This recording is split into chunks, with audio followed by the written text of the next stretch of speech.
Googly? अरे बोलने तो दे उसको।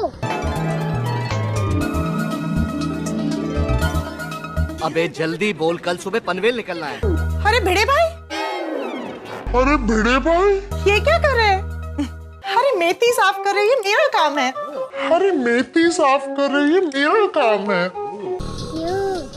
हो गई ना गुगली? म्यूजिक।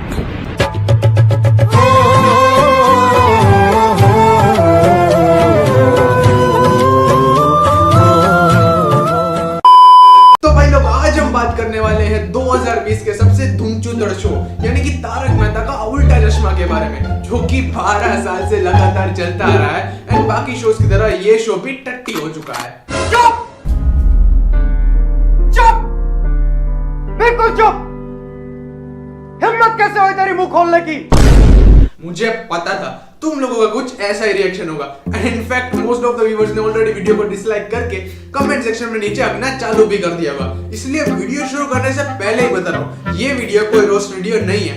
मैं इस वीडियो में खाली अपने पर्सनल ओपिनियंस रख रहा हूँ जो कि ये प्रूव करते हैं कि कैसे ये शो दिन पर दिन वाहियात होता जा रहा है। एंड भाई, मैं कोई तारक मेहता का हेटर नहीं हूँ, इनफैक्ट मैं तो इस शो का शुभ चिंतक हूँ। तू समझा ना? हाँ, समझ गया।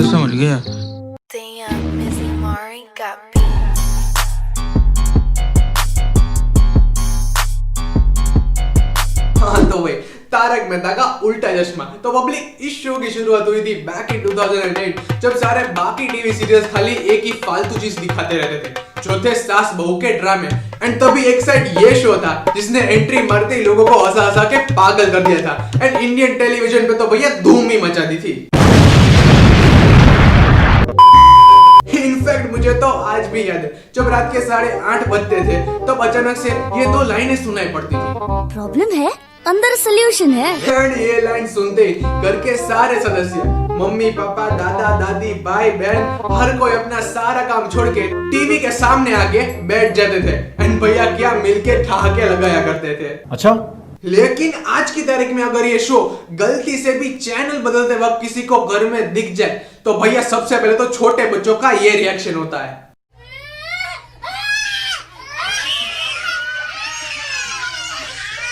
एंड फिर घर के वडील रोते रोते ये डायलॉग मारते हैं, बंद करो हाथ जोड़ के मैं मोदी साहब से गुजारिश करता हूँ, मैं राजनाथ सिंह से गुजारिश करता हूँ। और अब तुम सोच रहे होगे कि आखिर इंडियन ऑडियंस में ऐसा परिवर्तन क्यों आया? Why?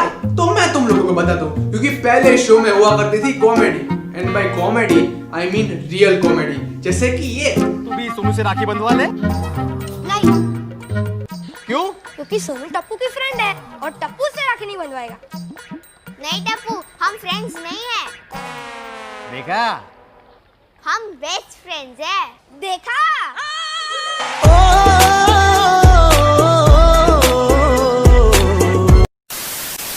मजा है ना? तो एक और देखो।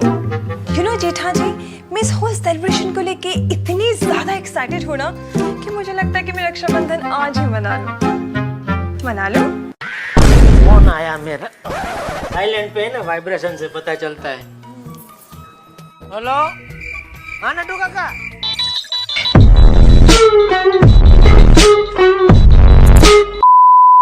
एक और पूरे गोकुलम सोसाइटी में सबसे बेस्ट जोड़ी रोशन की है। हाँ, सबसे बेस्ट जोड़ी हमारी है।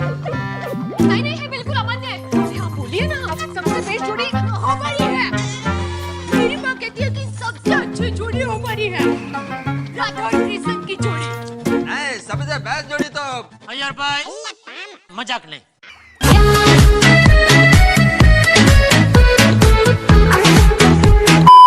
अब चौथी मीम देखने की भीख मेरे आगे मत मांगना, क्योंकि अगर मैंने चौथी क्लिप लगाई तो तारक मेहता वाले कॉपीराइट क्लेम लेकर मेरी चैनल पे आएंगे और मेरी चैनल की गांड एंड जैसे कि हम सबको पता है कि पिछले 4-5 सालों में इस लेवल की कॉमेडी तो भैया हुई ही नहीं है एंड इसी वजह से लोगों का इंटरेस्ट इस शो से जा रहा है। लेकिन इस शो के फ्लॉप होने का खाली ये एक ही रीजन नहीं है, there are number of reasons, जैसे कि ये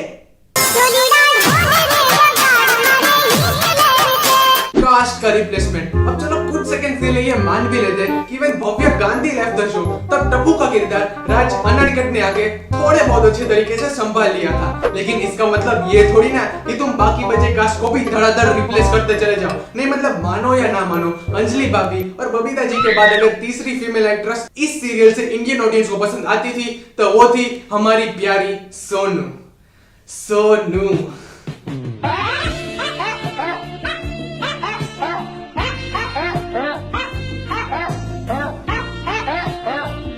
जिसको सीरियल वालों ने मिलके इस पोकेमॉन से रिप्लेस कर दिया।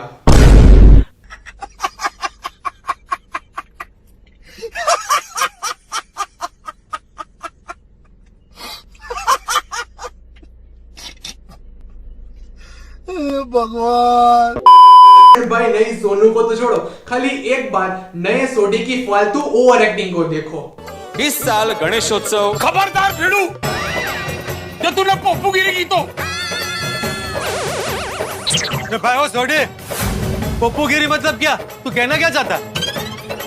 मतलब खबरदार भिड़ू, जो गणपति उत्सव कैंसिल करने का तूने सोचा भी है तो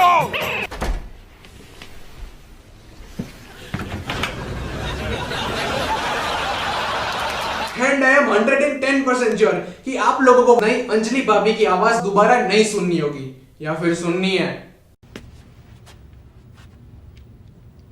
No God! No God, please no! No! No! No! Okay नहीं सुनाऊंगा। अब तुम में से कई सारे व्यूअर्स पता है क्या सोच रहे होगे? नहीं कि इसके पास कास्ट को क्रिटिसाइज करने के अलावा और कोई वैलिड पॉइंट्स नहीं है। तो मैं उन लोगों को कुछ कहना चाहता हूँ। रुको जरा, सबर करो, बोला धक्का बुक्की नहीं करने का, आराम से लेने का। हाँ, क्योंकि अब हम आने वाले हैं इस शो के एपिसोड्स के ऊपर, जिसमें से पहला पॉइंट है ये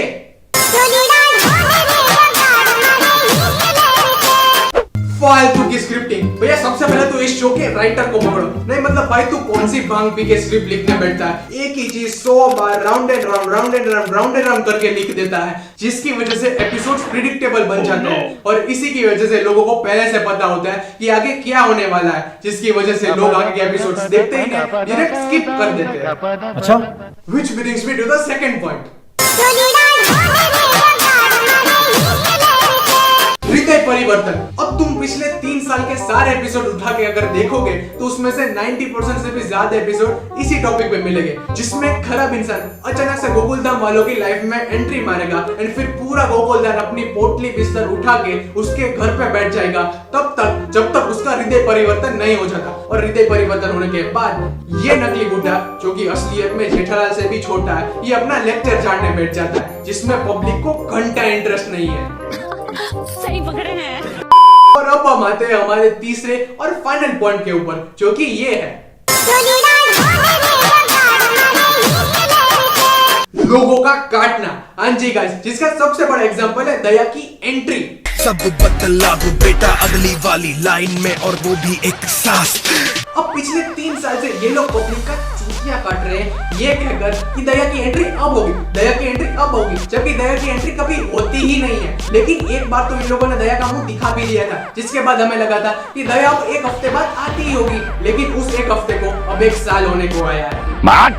लेकिन आज तक दया की एंट्री नहीं हुई, क्योंकि एंड में ये लोग मिलके भंगार सा बहाना बना देते हैं कि दया तो हैदराबाद गई है, दया तो 4 धाम यात्रा पे गई है, दया तो अपने मायके शॉपिंग करने गई है। आप क्रोनोलॉजी समझ लीजिए। अबे 3 साल भी कोई भला अपने मायके रहता है? तुम्हें शर्म है? कुछ शर्म आया है? और ये लोग यहाँ पे नहीं रुकते, ना ये लोग सबसे पहले तो एक छोटी सी बात का एक बड़ा सा पतंगड़ बनाएंगे, इतना बड़ा कि तुम सोते जागते उठते बैठते खाली उसी चीज के बारे में सोते रहोगे। और फिर इतना सस्पेंस बिल्ड करने के बाद एंड में ये लोग बताएंगे कि छोरा तो पकड़ में था, हम तो खामोखा गाँव में ढिंडोरा पीटे जा रहे थे। और फिर जले पे नमक छिड़कने एंट्री होती है हमारे मेहता साहब की, क्योंकि हमेशा की तरह खाली 3 ही शब्द बोलते हैं, जिसके लिए उनको एक्स्ट्रा पैसे मिलते हैं, जो कि है हंसते रहिए, मुस्कुराते रहिए और देखते रहे तारक मेहता का उल्टा चश्मा। इसके बाद घर के सारे लोग इतने फ्रस्ट्रेट हो जाते हैं कि भाई कोई भी चैनल घुमा देते हैं, फिर चाहे उनको खाना खाते वक्त बेयर ग्रिल्स को एक कॉकरोच का बलात्कार करते हुए क्यों ना देखना पड़े।